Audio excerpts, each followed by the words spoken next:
The sun hung low over the jagged Apennines like a bloodied shield, casting long shadows across the narrow defile known as the Caudine Forks.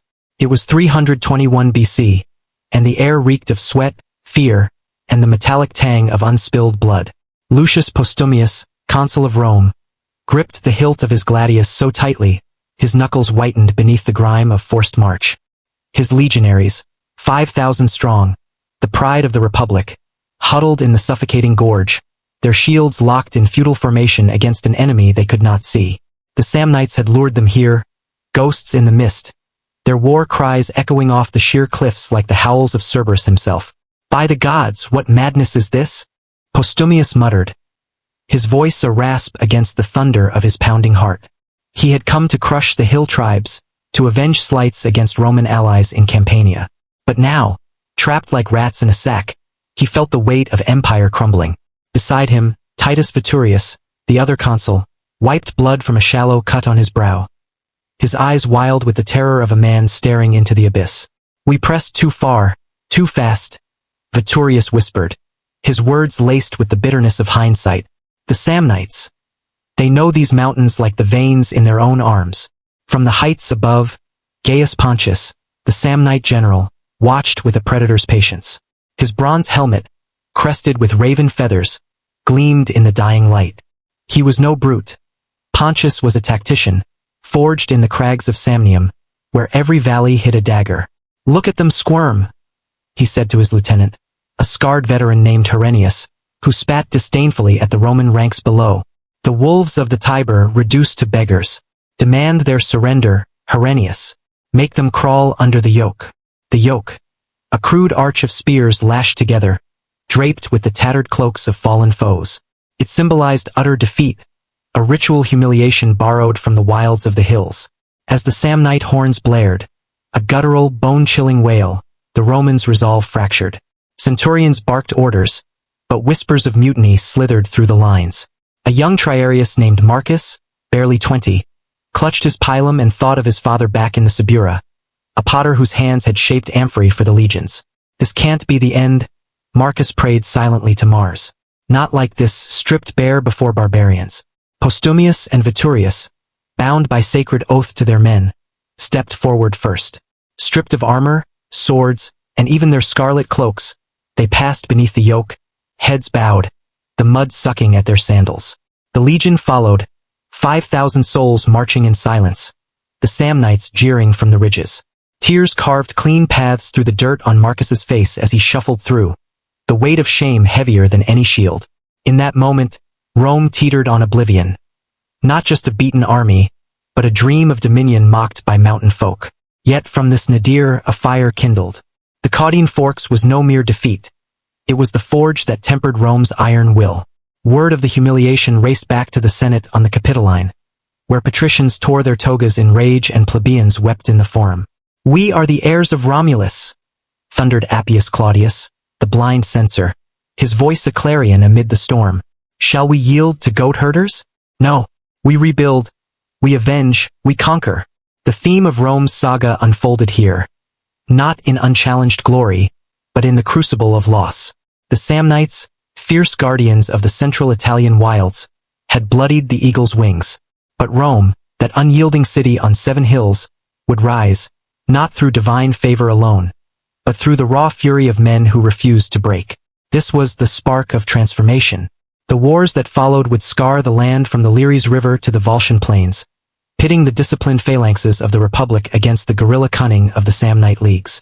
Through betrayal, sacrifice, and unquenchable ambition, Rome would not merely defeat its foes but absorb them, forging an empire from the bones of rivals.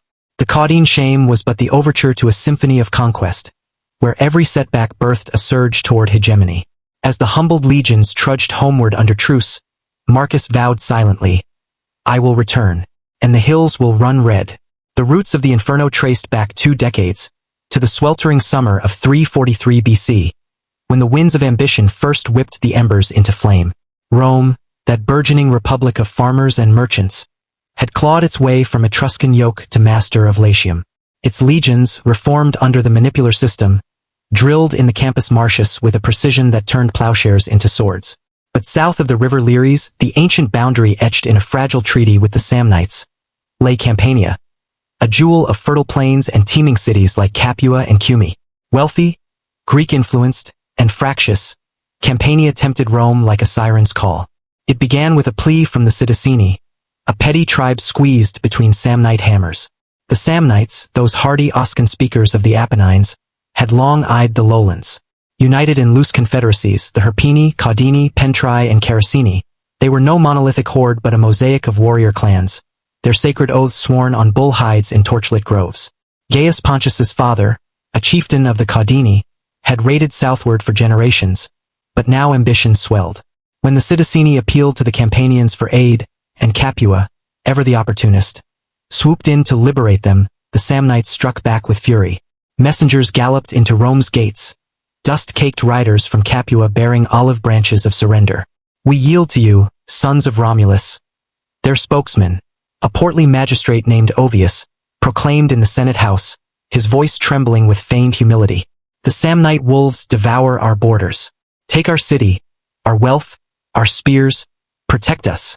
The senators stirred, a murmur rippling like wind through poplars. Marcus Valerius Corvus, the hawk-eyed consul, leaned forward on his curule chair, his youthful face, scarred from Gallic wars, hardening.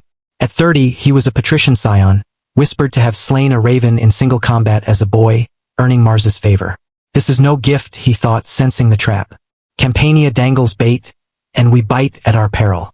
The treaty with Samnium, forged in 354 BC, forbade such meddling. But Rome's hunger gnawed deeper than oaths.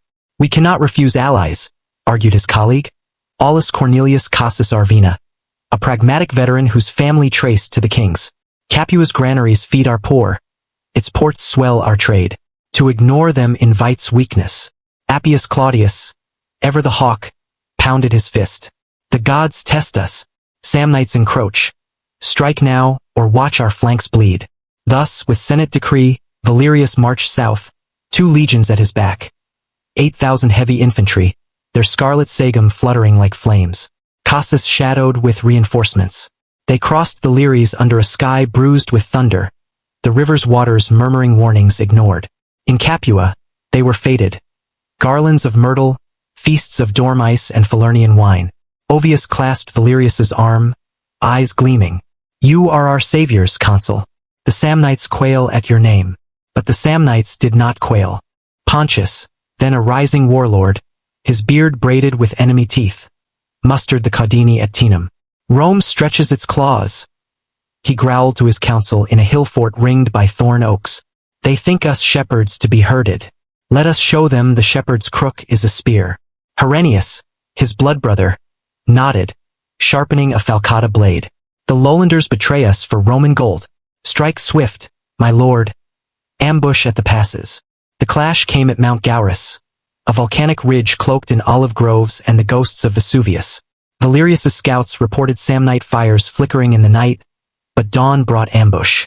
Horns wailed from the heights as Samnite warriors, lightly armored in wool and leather, their javelins whistling like vengeful spirits, cascaded down the slopes. "Form the line," Valerius bellowed, his voice cutting the chaos. The legions locked shields, Pila hurling in volleys that felled dozens. Marcus, now a Hastatus in Valerius's century, thrust his spear into a charging foe, the man's eyes widening in shock as bronze pierced gut. For Rome, he grunted, yanking free the blade, hot blood spraying his face. The battle raged till midday, a maelstrom of dust and screams. Cassus's flank buckled under a Samnite feint, but Valerius rallied with a charge that shattered their center. Pontius, unhorsed and bleeding from a gash on his thigh, signaled retreat, his curses lost in the wind. "Victory!" the Romans roared, stacking arms amid the groans of the dying. Yet as they tallied spoils, bronze torques, Oscan idols, Valerius knelt by a captured Samnite, a boy no older than Marcus. "Why fight for barren hills?" he asked in halting Oscan. The boy spat blood. "For freedom, Roman dog. Your allies sell us like whores." Word of Gaurus reached Rome like a thunderclap, heralds proclaiming triumph. But in Samnium it stoked inferno. Pontius, bandaged in his clan's hall, vowed revenge to the assembled Pentri. "They trespass on sacred soil. Gather the leagues, Hirpini, Caracini. We bleed them dry. Betrayal festered. Capua's surrender had been a ploy, unconditional to bind Rome irrevocably. Ovius, in truth, schemed for power, whispering to Greek envoys of Roman overreach. Emboldened, Valerius pressed on to Saticula, a fortified town on the Volturnus plain. Here the war's heart quickened. Samnite reinforcements under a grizzled chieftain named Brutullus ambushed the Roman camp at dusk, fire's arrows arcing like shooting stars. Chaos erupted, tents aflame, horses rearing. Publius Decius Mus, a tribune under Valerius, 25 and forged in the fires of plebeian reform, seized a standard from a fallen noble. "To me, brothers!" he cried, his voice a beacon. Rallying a century, Decius charged into the melee, his gladius a blur. He felled Brutullus himself in a duel lit by torchlight, the chieftain's head rolling into the embers. Saticula fell after a brutal siege, rams battering gates while archers rained death from towers. Inside, the townsfolk, Citizeni refugees and Samnite holdouts, fought street by street, women hurling roof tiles from balconies. Marcus, scaling a wall with hooked ladder, felt the sting of an arrow graze his shoulder. Pain is fleeting. Glory eternal, he thought, dropping into the fray. By Suessula, the third victory, Rome's banners flew over Campanian fields. Cassus's legions mopped up stragglers, but whispers of unease grew. Pontius evaded capture, melting into the hills like smoke. In Rome, triumph parades clogged the Via Sacra. Captives in chains, chariots heaped with gold. Valerius crowned with laurel, but his dreams haunted him, visions of mountain shades closing in. "We've won battles," he confided to Decius over wine in the Regia. "But not the war." Samnium's heart beats unbroken. Decius, eyes shadowed by loss, his brother slain at Gaurus, nodded grimly. "Then we cut it out, consul. For the Republic." The inciting blaze had ignited.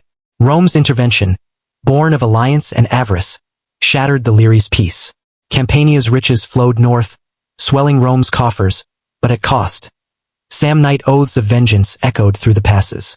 Pontius, in a sacred grove, sacrificed a white bull, its blood pooling like prophecy. "The eagles will fall," he intoned. Little did he know Rome's fall would birth its flight. As autumn rains lashed the Tiber, envoys sued for peace. Lucius Aemilius Mamercus, the new consul, invaded Samnite borderlands, torching villages in reprisal. Pontius met him at a parley under truce oaks, faces gaunt. "Renew the treaty," Pontius demanded, "or the hills swallow your legions." Aemilius, sensing exhaustion on both sides, agreed. Status quo ante, borders intact. But the wound festered. Rome retained Capua's fealty, its manpower bolstering legions. Samnium seethed, clans forging new spears. Marcus, discharged with honors, returned to his father's kiln, hands calloused anew. "Father," he said one eve, staring at the forum's distant lights, "we tasted their blood, but they tasted ours. This is no end." The old potter clasped his son's shoulder. "Then forge on, boy. Rome endures." And so it would. The first war's embers banked, but the conflagration loomed. Tensions in Fregellae, Naples' Greek intrigues. Rome, drunk on Campania's bounty, pressed colonies southward. In 326 BC, a Roman garrison in Luceria sparked the second blaze. Pontius, older now, scars mapping his resolve, mustered again. "They come once more," he told Herennius. "This time we bury them." The incident had unfolded. A cascade of alliances, betrayals, and bold strikes that hurled Rome into the abyss of prolonged strife. From Gaurus's triumph to the uneasy peace, the Republic glimpsed its destiny, not as Latium's bully, but Italy's master. Yet the price mounted, families rent, fields fallow. Valerius, graying in Senate debates, pondered the gods' cruel jest. "We sought protection, we found perdition, but perdition would yield power, carved in Samnite stone." The Second War erupted like a Vesuvian fury in 326 BC, its opening salvos echoing the first's unresolved thunder. Rome, flush with Campanian grain and Greek artisans, planted colonies at Callus and Fregellae, thorns in Samnite flesh. Naples, that Hellenic hive, chafed under Roman protection, its tyrants plotting with Pontius's agents. The spark, a Roman expedition to relieve Luceria, a border outpost besieged by Caudine raiders. Consuls Gaius Marcius Rutilius and Quintus Servilius Ahala marched with fresh legions, but Samnite cunning turned the tide. Pontius, now supreme commander of the leagues, had learned from Gaurus. No pitched fields for him, the mountains were his phalanx. He shadowed the Romans through the Melfa Valley, his warriors, 5,000 light skirmishers, javelin hurlers in goatskin, melting into fog-shrouded crags. "Patience, my sons," he urged in a midnight council. Maps scratched in dirt by torch. "Lure the bull to the pit." Herennius, ever loyal, scouted ahead, reporting Roman supply lines stretched thin, morale frayed by summer heat. The legions blundered into it near Satricum, but the true snare lay ahead. The Caudine Forks, that cursed defile where brooks babbled mockery. Marcius and Servilius, overconfident, pressed on, ignoring Volscian warnings of ambush. Marcus, risen to centurion after Saticula, led the vanguard, his contubernium grumbling over sour wine. "These hill rats scatter like hares," a veteran jested. Marcus, haunted by Gaurus dreams, scanned the cliffs. "Hares have teeth." Dawn of the third day, silence unnatural as a tomb. Then, Samnite horns, deep, resonant blasts from conch shells, shattered the peace. Boulders tumbled, sealing the rear. Warriors crested the rims, raining soliferum darts that punched through shields like angry hornets. Panic seized the van. "Trap!" Marcus roared, forming testudo, but the gorge narrowed to a choke. Pontius, atop a stallion caparisoned in wolf pelts, surveyed from a promontory. Now Herennius, the fork. For 3 days the Romans starved in their iron cage, rations gone, thirst a demon gnawing bones. Dysentery claimed the weak, suicides the proud. Marcius paced the muck, his toga caked, whispering to Servilius, "The Senate will crucify us. Better death in battle." Servilius, hollow-cheeked, clutched a votive to Jupiter. "The gods demand sacrifice, or surrender." Inner torment clawed, visions of triumphal arches denied, wives widowed. Pontius parleyed from the heights, his voice amplified by a bronze horn. "Yield, Romans, or rot." A herald bore terms. "Pass under the yoke, return Lyciria, swear truce." Marcius raged, but envoys from Rome, desperate Senate missives, urged acceptance. Live to fight. Bound by sacramentum, the consuls complied. Stripped, heads veiled in shame, they crawled through the yoke amid Samnite taunts. Marcus, last in line, felt rage boil as a jeering youth pelted him with mud. "Remember this, boy." Every face, every laugh. The legions emerged broken, scattering to allies for succor, their eagles furled in disgrace. Rome reeled. The forum boiled with recriminations. Plebeians hurled dung at patrician villas. "Caudine cowards," mobs chanted. The consuls offered resignation, but the Senate, led by the iron-willed Quintus Fabius Maximus Relianus, refused. "No," Fabius thundered, his dictatorial ermine stark against marble. "We ratify the peace on parchment alone. Our word binds not the spirit." Envoys returned to Pontius with forged treaty, but the Samnites, scenting weakness, repudiated it. War reignited. Fabius, appointed dictator, rebuilt the legions with ferocious zeal. He drilled maniples in the agere, emphasizing flexibility over phalanx rigidity, hastati forward, principes reserve, triarii anchor. "We adapt or die," he drilled into Marcus, now his opto. Marcus nodded, scars from the yoke itching like accusations. Decius, elevated to legate, trained beside him, their bond forged in shared fire. "The hills took our pride," Decius said one dusk, sparring with wooden swords. "We'll take their souls." The counterstroke came at Lyciria in 320 BC. Fabius, with Marcius's reformed host, outmaneuvered Pontius in a lightning march, encircling the city. Samnite relief shattered on Roman Pila. Pontius barely escaped, his rearguard slaughtered. "Vengeance tastes sweet," Marcus breathed, planting the eagle atop Lyciria's walls. But Samnium was a hydra, sever one head, two grew. The Pentri under Gellius Ignatius raided Campania, torching Roman colonies. Etruscans, smelling blood, stirred in the north. Umbrians and Gauls loomed. By 315 BC the war sprawled, a hydra of fronts. At Lochley, a narrow pass near Terracina, Quintus Aulus Ceratanus met disaster. Overeager, he pursued Samnites into defile. Pontius's ambush routed them, Ceratanus slain, his head paraded on a pike. Rome's heart quailed, another Caudine echo. Fabius, recalled, clashed with his master of horse, Lucius Papirius Cursor, in a Senate spectacle. Reckless pup!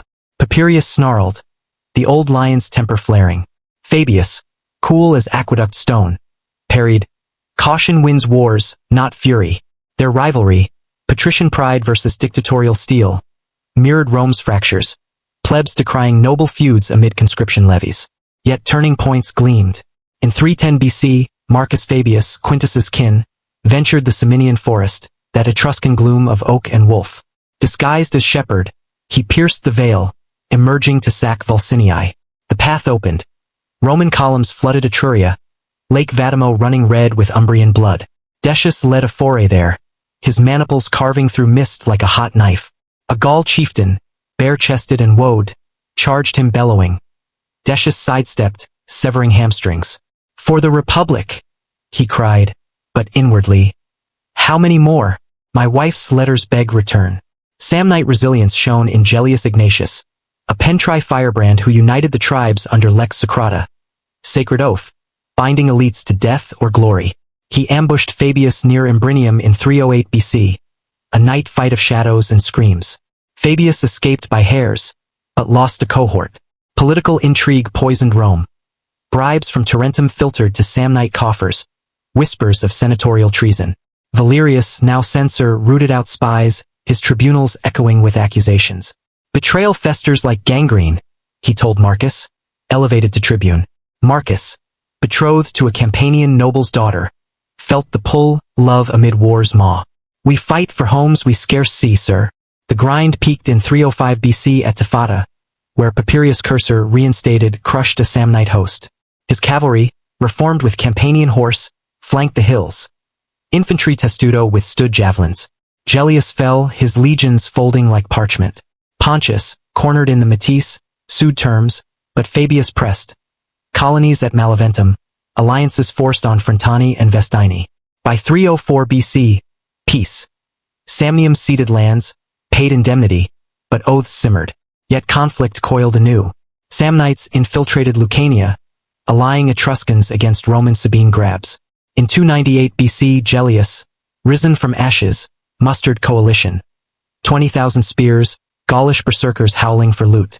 Rome mobilized, Fabius and Decius as consuls, Papirius legate. Marcus, now pilus prior, kissed his bride farewell in Capua's villa, her tears salt on his lips. Return whole, she whispered, if the gods will. Skirmishes flared. Sentinum's plains beckoned, a vast bowl ringed by sentinels. Fabius scouted, heart sinking at the horde. Samnites in bronze, Etruscans in chariots, Gauls naked and frenzied. A hydra indeed, he murmured to Decius over campfire. Decius, portent dreamed of doom, gripped his colleague's arm. One head falls, the body weakens. Rivalries peaked. Papirius urged all-out charge. Fabius diversion, draw Etruscans north. Senate cables demanded victory, lest Pyrrhus of Epirus sniff weakness. The rising storm broke alliances, tested souls. Samnite women in mountain holds wove spells of defeat, while Roman matrons in the Aventine prayed to Vesta. Pontius, graying but unbowed, addressed his legions presentitum. For hearth and hill, Rome's yoke chokes us. Break it. Herennius, beside, thought of lost sons. Glory or grave. Marcus drilled his men, voice steady. We are the wall that holds. But night fears assailed. Caudine ghosts, lovers' sighs. Twists mounted. A traitor Gaul deserted to Rome, revealing flank weaknesses. Etruscan envoys defected mid-march. Fabius's strategy held. Diversionary raids splintered foes. As eagles crested the ridge, tension hummed like bowstrings. The war's arc bent toward cataclysm. Rome's rise etched in sweat and stratagem. From Caudine's pit to Tifata's crest, struggles forged not just soldiers, but a nation, resilient, ravenous, reborn. The plains of Sentinum stretched like a god's gaming board in 295 BC, golden grasses whispering under a sky heavy with fate. Dawn's light gilded the Roman camp, 10 miles from the enemy host, where 20,000 foes encamped in ragged splendor. Samnites in ordered phalanges, Etruscans with crested helms, Umbrians in wicker shields and Gauls. 10,000 wildlings, their torques glinting, war-paint streaking faces twisted in berserk rage. The air thrummed with chants, the thud of Gaulish carnasses like trumpets from Hades. Quintus Fabius Maximus Rullianus, consul and architect of vengeance, stood on a hillock, his gray cloak snapping in the breeze. At 50, he was Rome's bulwark, scarred, unyielding, his eyes like flint striking strategy from chaos. Beside him, Publius Decius Muse, the other consul, fidgeted with his sword belt, his broad frame taut as a bow. Decius, son of the Saticula hero, had dreamed again. Thunderous hooves, a shadow self plunging into flame. The auspices waver. Fabius, he said, voice low, the Heraspex's entrails red as mixed, eagles soaring, but vultures circling. Fabius clapped his shoulder, forcing a grim smile. Auspices be damned. We have maniples, will, and the ghosts of Caudine urging us on.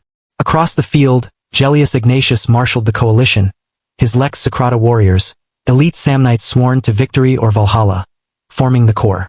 Pontius, allied but wary, commanded the left, his Caudini veterans eyeing Gauls with disdain.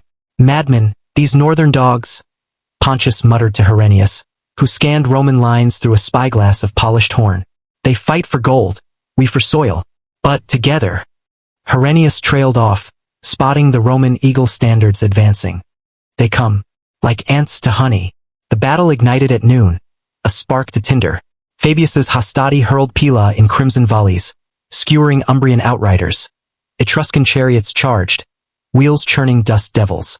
Marcus, commanding the third line's principes, felt the ground quake as Gauls surged. Naked save loincloths, shields bossed with iron, their howls drowning thought. Hold the testudo, he bellowed, turtle's hell locking tight. A Gaul hammer smashed against bronze, splintering wood. Marcus parried, his gladius biting deep into thigh flesh. Blood sprayed, hot and coppery. For my wife, for the yoke's shame. The center buckled under Gaulish fury. Decius, in the thick, saw his maniples waver, hastati falling like wheat, principes pushed back. Portents flooded. A standard trampled, an eagle's feather snapped. Fabius, he shouted across the melee, voice hoarse. The right collapses. I see.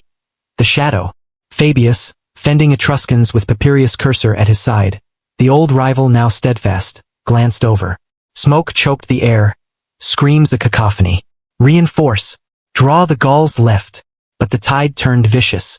Gellius's Socrati pierced a gap, Falcatas reaping Roman screams. Pontius flanked, his javelins thinning lines. A Gaul berserker, eyes foam-flecked, leaped Marcus's turtle, axe cleaving a comrade's helm. Marcus thrust upward, impaling the giant. The body slumped, pinning him. Pain lanced his leg, a gash from debris. But he rose roaring. Inwardly, not here, not after Luceria.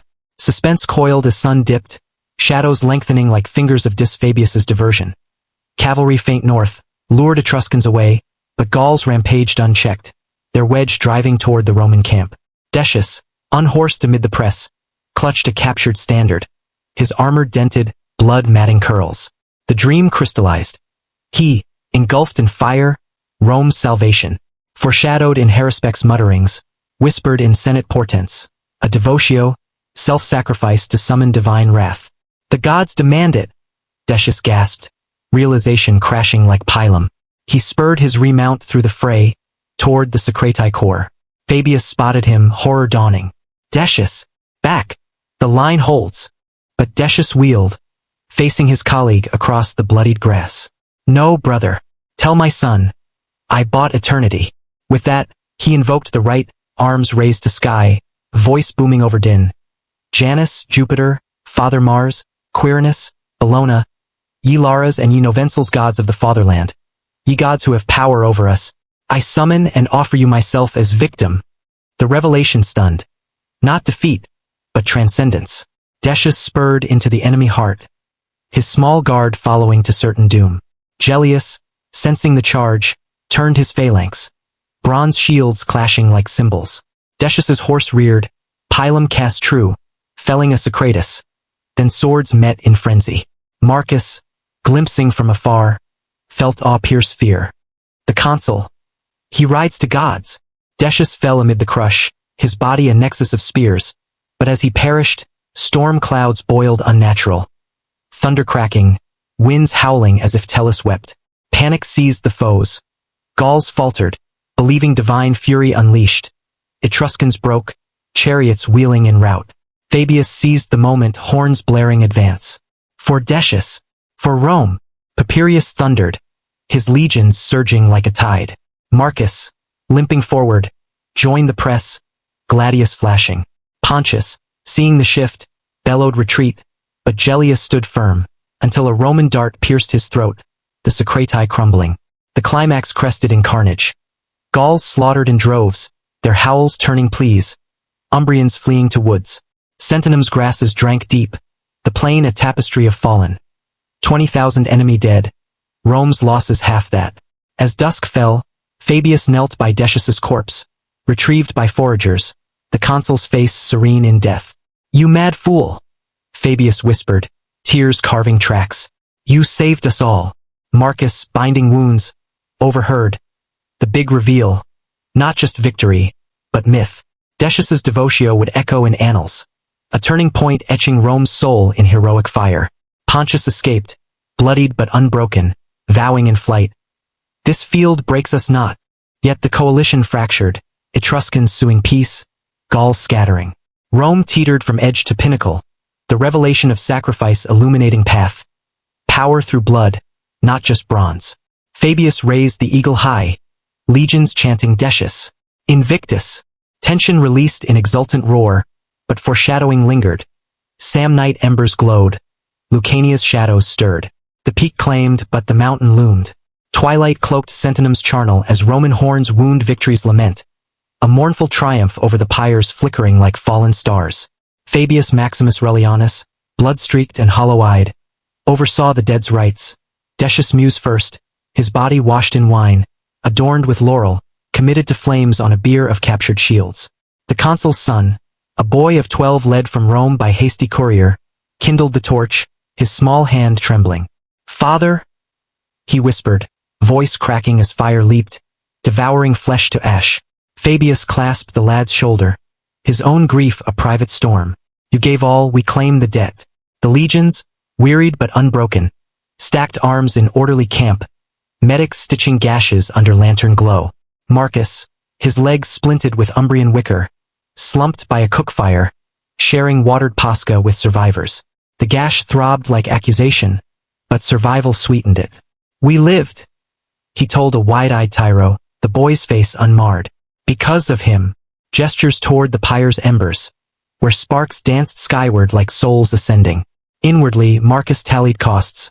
Comrades' faces, grinning Lucius from the Subura, stoic Gaius of the Triarii, lost to Gaulish axes. Yet joy flickered. A letter from his wife, smuggled via courier, awaited in his kit. Home calls, but duty chains. Fabius dispatched riders north. Victory at Sentinum. Coalition shattered. Send garlands, grain, glory. Rome erupted upon word. Forums choked with revelers, sacrifices blanketing altars from Capitoline to Palatine. Appius Claudius, the censor, decreed Decius's devotio eternal right, temples to vow like his. Rome's heart beats in sacrifice, he proclaimed, blind eyes gleaming. But patrician whispers fretted. Etruscans humbled, but Samnites uncoiled southward. Lucania allying with Tarentum's Greeks. Sentinum buys time, not peace. Valerius Corvus warned in Curia, his voice gravel from years. The mop-up unfolded in iron autumn. Papirius Cursor, rival turned brother in arms, marched. On Etruria, sacking Volsinii anew, forcing tribute.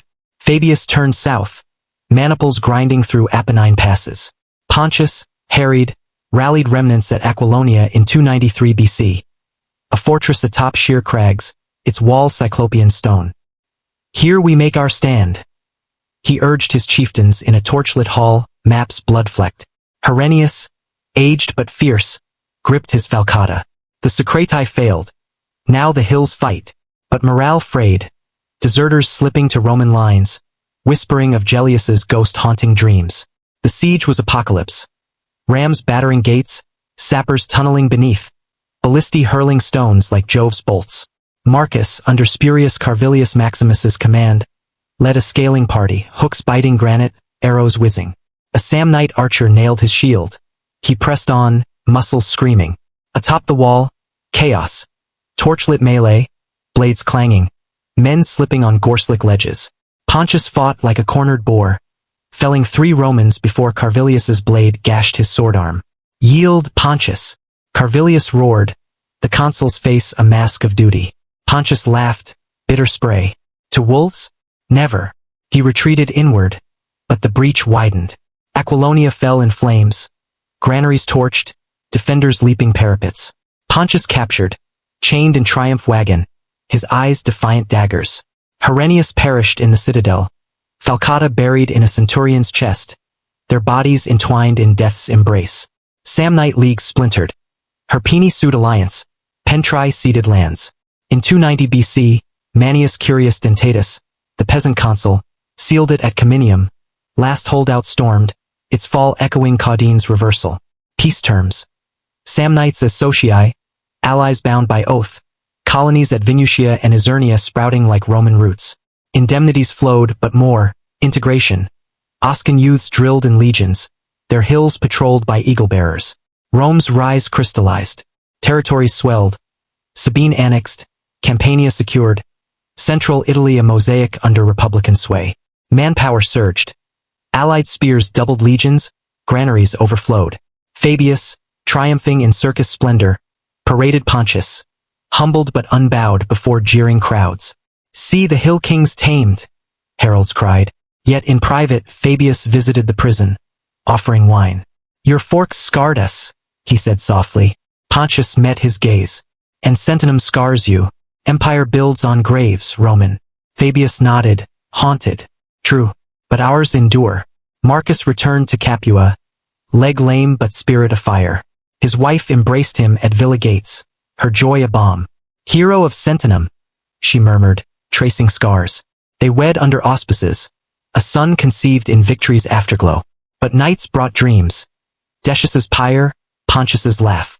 What price power? In forum debates, Marcus, now questor, argued expansion. Samnium teaches. Strike first, bind tight. Plebs cheered, patricians schemed. The resolution dawned golden. Rome, from regional bully to Italian hegemon. Temples rose to Decius's memory, his devotio inspiring legions. Emotional coda. An old Samnite woman in Maleventum's market, weaving baskets, eyes on Roman overseers. Our gods sleep, she laments to a granddaughter. But hills remember. The girl nods, clutching a hidden Falcata charm. Imagery lingers, eagles wheeling over conquered peaks, Tiber waters running clearer with tribute. Yet closure teases. Envoys from Tarentum arrive, King Pyrrhus's shadow lengthening. Fabius, on Capitoline balcony, watches horizon. Samnites broken, Greeks beckon. A hook unfurls, the Republic's gaze turns south, to Hellenistic fire. Rome rises, unslaked, toward Mediterranean maw. In that ascent, echoes. Marcus to his son, bouncing on knee. We defeated hills to claim seas. But remember Decius, glory demands all. And so, from Caudine shame to Sentinum blaze, Rome forged destiny. Not flawless, not merciful, but inexorable. The Samnites, once wolves, became pack. Italy, the fold. Power's tale, writ in blood and bronze, whispers onward.